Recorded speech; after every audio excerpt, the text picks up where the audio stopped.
and old Doc's back. Hi, Doc. Hey. Morning, Doc. Good morning. Dr. Kevin with the Bryant Wellness Institutes. He's in for Wellness Wednesday. It's good to have you back. We missed you last week. Yeah, I think in 5 years I've never done a show with you guys together. I don't think so.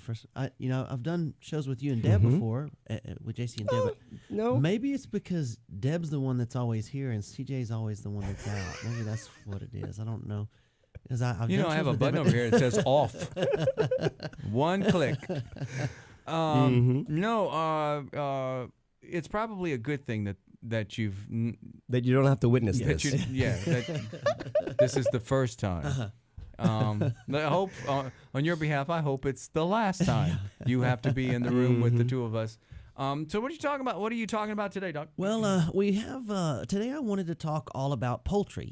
Eating chicken, which ones are good for you, which ones are not good, and how they're raised, how they're farmed, and all that. 'Cause, I get a lot of questions about like which protein should I eat. Everybody knows that I need to eat more protein, and everybody really knows which one it is. And are we going to talk about like antibiotics and stuff and stuff? Okay. Yeah, because like Americans, hormones. Exactly, and Americans, we eat a lot of chicken.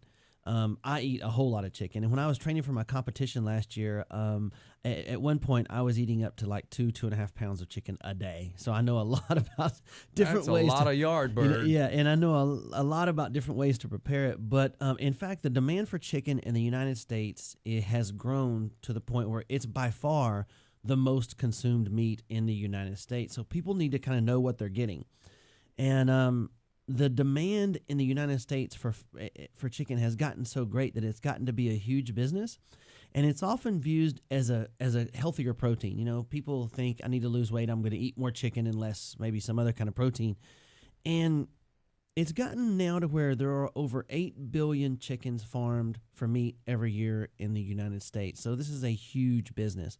Worldwide, it's 51 billion. So we kill 51 billion chickens a year on planet Earth. We kill more chickens than we have people alive on this earth. Yeah, that's amazing. Wow.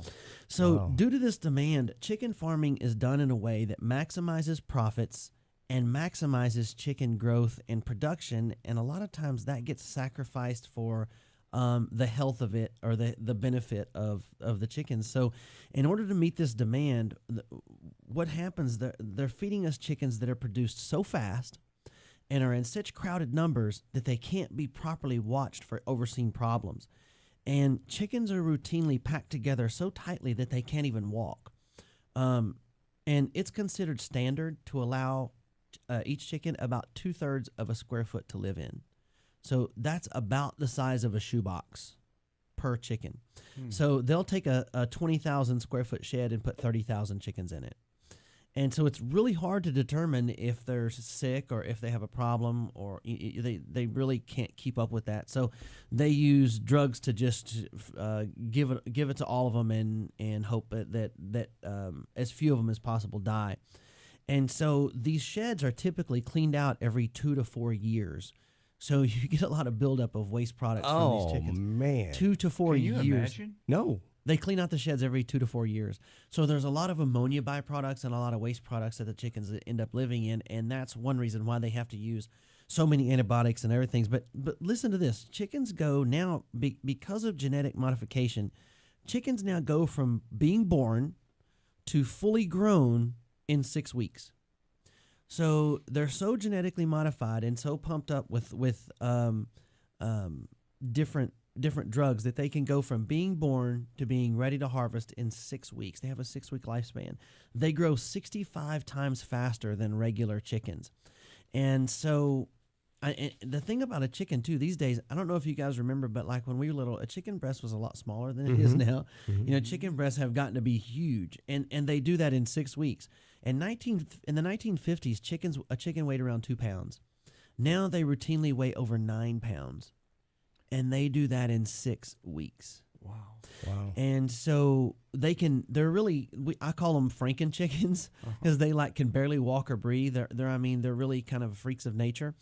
And so to prevent this disease, what happens, the farmers routinely put antibiotics in the chicken's diet constantly to try to keep them from dying from disease, because there's no way they can keep track of a chicken every 2/3 of a square foot, so there's so many of them. So they're How do they administer it? Did you say? If you said, I missed it. In the feed? in feed, In in the okay, feed, in or their sometimes food. they'll spray it. Yeah. Okay. But they're infected with things like salmonella, E. coli, and other bacteria. So what happens then? Once they harvest the chicken, they actually soak them in disinfectant chemicals to try to kill some of that before they finish processing it. And so, not really the best thing. So, you remember the other day I talked about that 80% of the antibiotics produced in the United States don't go into drugs; they actually go into agriculture industry, and that's why. And so, when sometimes I'll be talking to patients about that antibiotics can cause antibiotic-resistant bacteria to get more common, and also that it kills our natural bacteria of our digestive tract.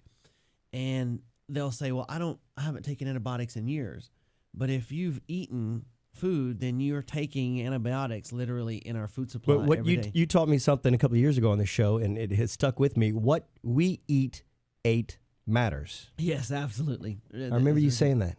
Yeah, absolutely. So Wait, what'd you just say? What we ate matters. So if we eat a chicken, what that chicken ate matters to us because we're putting that in our body. So everything that we eat, what they ate matters. right, and especially like you take grass-fed beef.